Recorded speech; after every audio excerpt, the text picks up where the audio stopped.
I realized I never actually introduced my vlogs, so this time I will be introducing my vlog. This vlog, I will be talking about the amazing T. Kingfisher, specifically Thornhedge. I'm Quinn Moone, I write queer fairy tales, and T. Kingfisher is probably one of my all-time favorite authors. Yeah, that's a very valid statement. I ended up going out of town a week ago now, 2 weeks, I'm not sure. Sometime in February, I was out of town for like 4 days. Every time I go out of town, I actually try to take a book to read on the flight. I typically want it to be fluffy. I typically just want it to be an easy read. One of the books that I decided to take was Thornhedge by T. Kingfisher because I knew that this was going to be amazing. Like, I know anything that T. Kingfisher writes is going to be spectacular. So I'm like, you know what? This isn't a fluffy queer rom-com, but it is a really good book, and it is very, very criminally short. And I say criminally because T. Kingfisher could probably write 500 pages of anything and I'll read it. But I digress. This book is a Sleeping Beauty retelling, and of course, in true T. Kingfisher fashion, it is not straightforward. It is just beautifully unexpected and just lovely and disturbing and just mysterious. I want to say, what's the word? Foggy?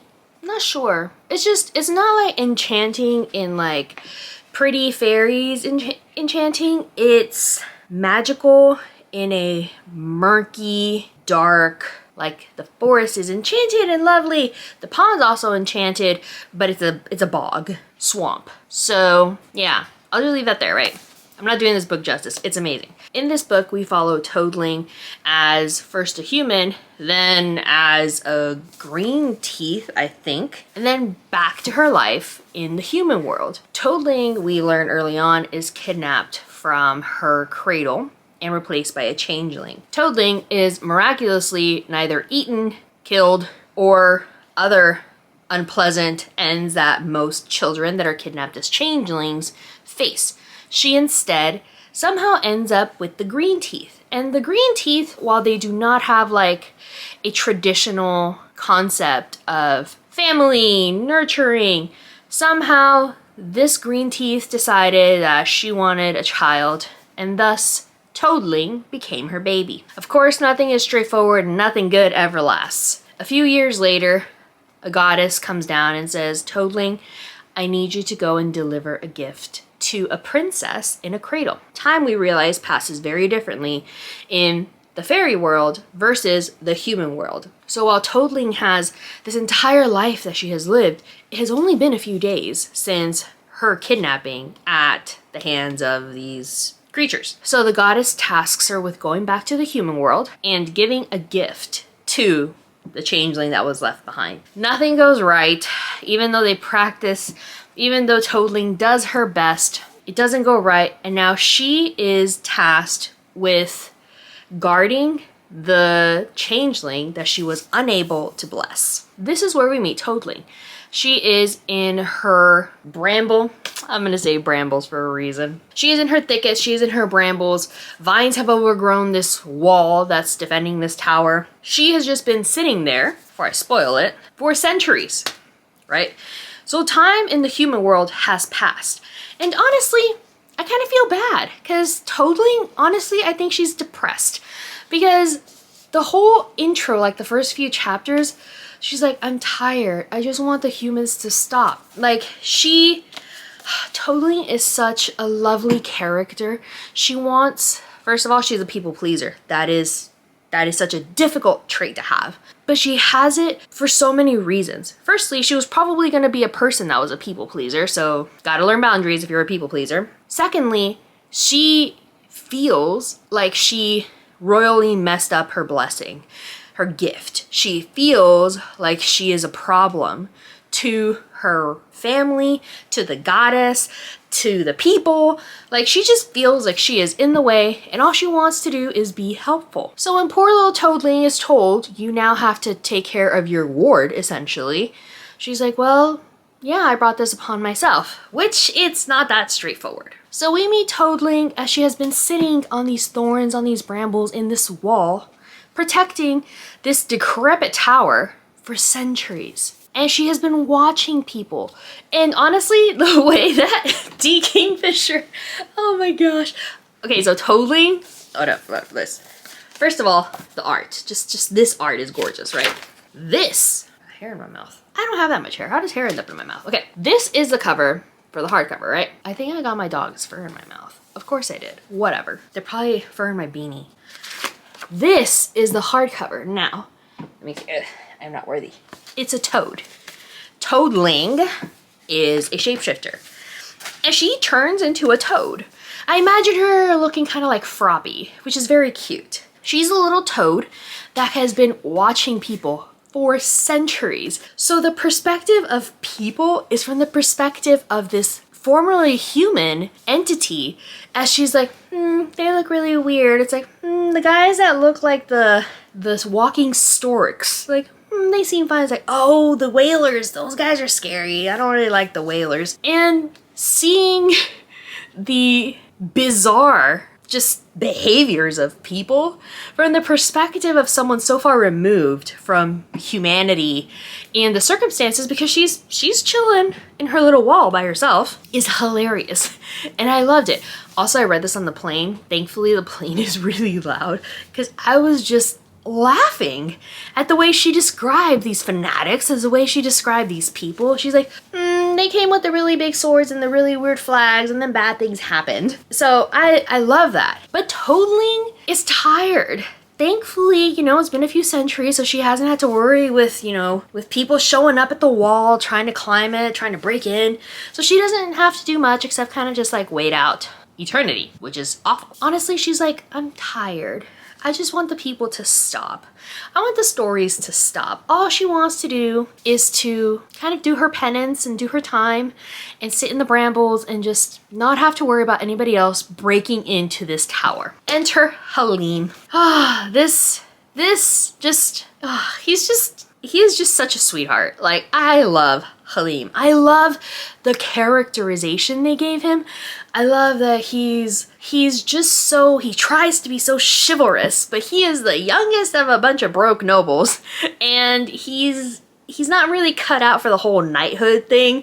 So, as it says in the back, I have come because of a story, the knight said. And Toadling's world just falls apart. She's like, why are there still stories? And I can just feel Toadling's heartbreak. Like, I just wanted to sleep. I just wanted to wait out my curse, truly. Like, can you please leave, Halim? Halim doesn't leave, and Halim has taken it upon his chivalrous self to break Toadling's curse, which is kind of just the most hilarious thing. And because Toadling, I think, is depressed, Toadling also has meltdowns. She has like panic attacks. She has anxiety attacks. Because she identifies as a toad, as a green teeth. I'm gonna sneeze.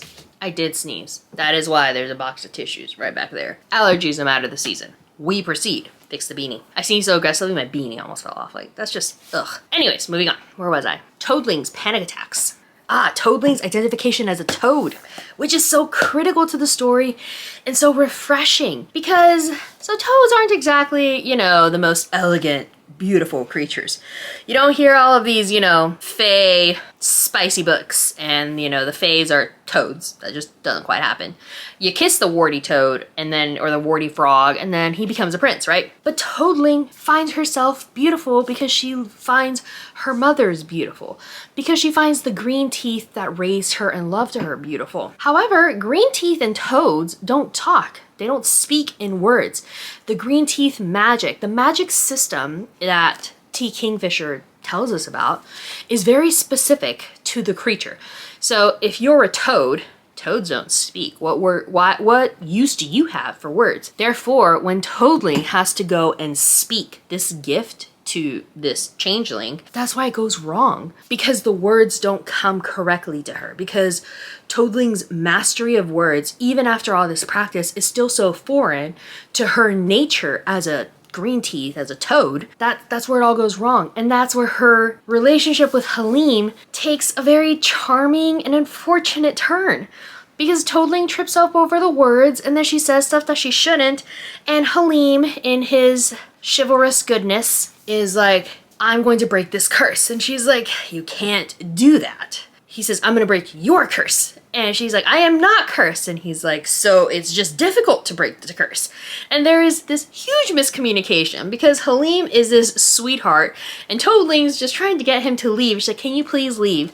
And Halim's like, I will leave. So Halim leaves. Toadling goes back to the brambles and she's like, darn, he seemed like a very nice person. Maybe in a few centuries when this whole curse thing's over, I might be able to find a friend again. So we settle in back into the brambles and who returns? Halim.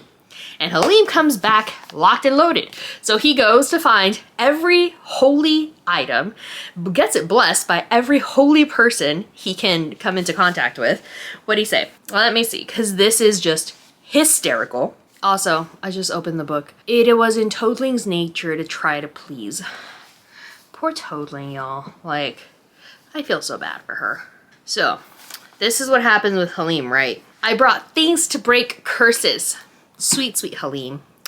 I didn't know who cursed you or how, so I brought as many as I could find. He gestured toward the old mule. There's moly and salt and rowan and rue and candles and a knife that my mother's imam said duas over. I don't know how to say that. Duas over? And also I had it blessed by the Benedictine monk who ran the library. He's a nerdy guy. That's why he heard about the story. Poor Toadling. So between the two of them, it ought to be quite holy by now. I couldn't find a rabbi. Well, I did, but he wanted to come along to meet the fairy, but I didn't think you would like that. So this guy shows up with this poor old pack mule, just saddled with every holy relic he could dig up. And he's like, oh man, I did find a rabbi, but he wanted to join the crew and I didn't think you'd like it, so sorry the rabbi couldn't bless it. Like, this is just hysterical. And I'm actually only halfway through. But I love it. And I love the dynamic between him and Toadling's finally like, if I let you break the curse on me, will you just leave? He's like, aha, so there's a curse. She's like, there's not. However, let's just get this over with so you can leave. Because she just wants to go back to doing her time. And it's so funny. It is so charming. It is so cute. And the backstory isn't like tragic, right? Toadling isn't a tragic character because she was kidnapped and all this other stuff. Toadling, I would say, is an unfortunate creature of circumstance. I understand why Toadling was the one that was chosen to do this. I am sad at the way it had to be done, but I'm only halfway done. I know it's gonna be amazing. I have annotated this so much, just laughing. Halim is a lovely character, and I love Toadling's dynamic with Halim. I think it's very much like, okay, I'm done being awkward. I'm actually just tired now. Please leave. And Halim's like, first let me break this curse, and she's like, let's do this. Fine, let's hurry up. I love it. I think it's great.